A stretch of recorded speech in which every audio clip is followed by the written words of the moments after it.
Okay, next up, let's take a peek at our steering wheel. So we're going to start off, let's go with our bottom left-hand side to start. So we've got the ability to adjust our volume, so we can go volume up or down, or we can completely mute it by pressing this button. Now, as we move up, so we've got a couple different settings here. Now, as I mentioned, this thing's got adaptive cruise control. So the adaptive cruise control setting is very, very straightforward. It's very easy to work as well. So if we press this button, we can turn the adaptive cruise control on or off. Let's actually move the steering wheel down a teeny little bit.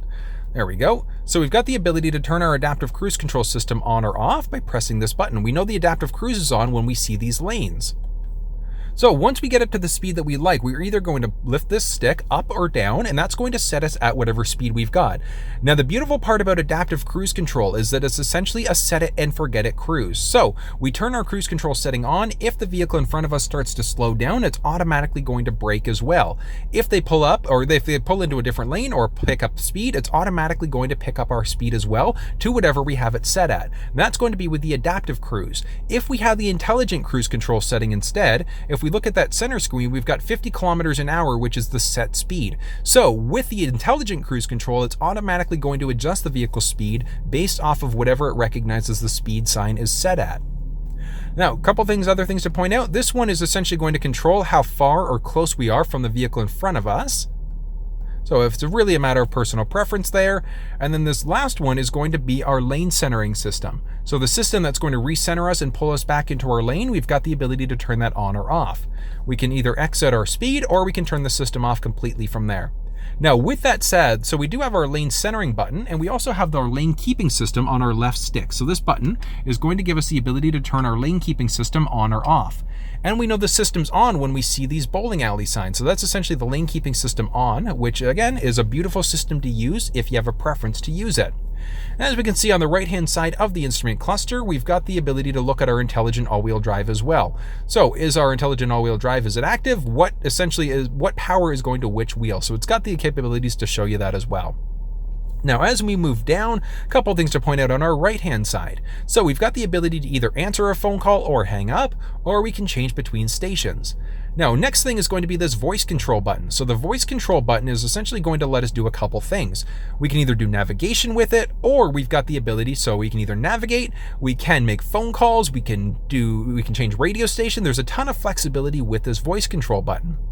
The buttons that are along the side, so these ones are going to control a couple things. So this is going to be our basic back button. This up and down is a rocker, so that's going to let us move between different screens. And then this is our basic menu button. So we can press that menu button to go away. We can go up or down by pressing this button as well. So it's going to give us a couple things. Actually, let's look at, so our basic calming screen, seatbelts, what seatbelts are currently on based off of who's currently in the vehicle, off-road status, intelligent all-wheel drive. So again, those are off just a little bit. Gonna have to get them to look at that. And we've also got our basic trip counter. So fuel economy, what we can do is press and hold OK. So this middle button, we're just going to press that in, and that's going to reset our basic fuel economy. As we go to menu, we've got now the option to look at different selecting for the screens. So what shows up? I do recommend, so trip 1, that's just a matter of personal preference. Oh, there's too many things. So let's get rid of our, let's see, seatbelts. We already know who's got our seatbelt on. Okay, there we go. So let's make sure that one of the trip icons are there. Now, if we press the back button, let's do that again, or we can could have just hit that menu button instead. Now, as we scroll down, we've got our fuel. So there we go. That's what I was looking for. We've got our basic trip counter. So in order to be able to reset our trip counter, we're just going to press and hold the OK button. And that's going to reset it again for us. Now, it is going to be a little bit skewed, and the reason why is because I'm currently parked, I'm idling, and I'm going through this video, so it's going to be skewed based off of the true numbers of what this thing can actually do. When we press the menu again, so as I mentioned, we can select different screens. We can do our audio settings as well, so we can change between AM, FM, Sirius, XM, or if our phone was connected, it would show up there. Navigation, we can select between our home, previous destinations, etc. So it's really, really neat that we've got the capability to do it in this beautiful, beautiful screen instead of going through our Sync 3 screen there. And again, pressing that back button is going to bring us back. If our phone was connected, it would show up there. And now we've got some basic settings. So basic settings are going to be our oil life. So we can do a reset on our oil when we've got our oil change done. Oh, and let's jump down into our basic, there we go, display setup. So we've got the ability to look between our miles per hour as well. So it's a split between our miles and our kilometers per hour. And then our tachometer, do we want that showing up? Yes or no? And then our eco coach as well. So eco coach, again, really a matter of personal preference, whether or not that shows up. That's going to be the basics of that screen. So other thing to point out, we've got our paddle shifters, so our plus or minus 1 gear, so we can either go up or down 1 gear there. Now I do recommend, as I mentioned, so you should be in the manual mode in order to do that. So once you are in drive, what you're going to do is press that button. So if we hit the brake, move into M, and then press that M button, that's going to be the manual mode, which does give us the ability to control that gear.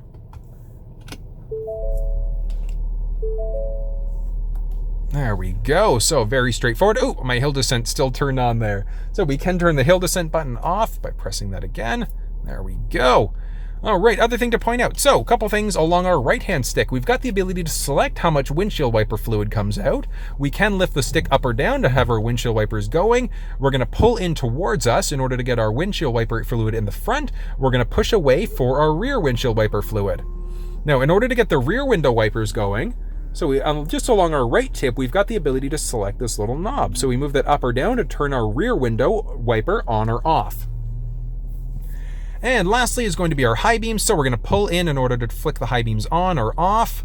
Again, so we're in our auto high beam settings as well, or auto light settings. So we can flip this way if you want to have the high beams turned on all the time, just along our right-hand side. If we're in this setting, so that's our lights always on. So we've got the ability now to turn our high beams on permanently. But as I mentioned, this thing does have the ability for the auto high beam, so it's automatically going to adjust it for you. So I just recommend making sure that you're in that auto setting instead.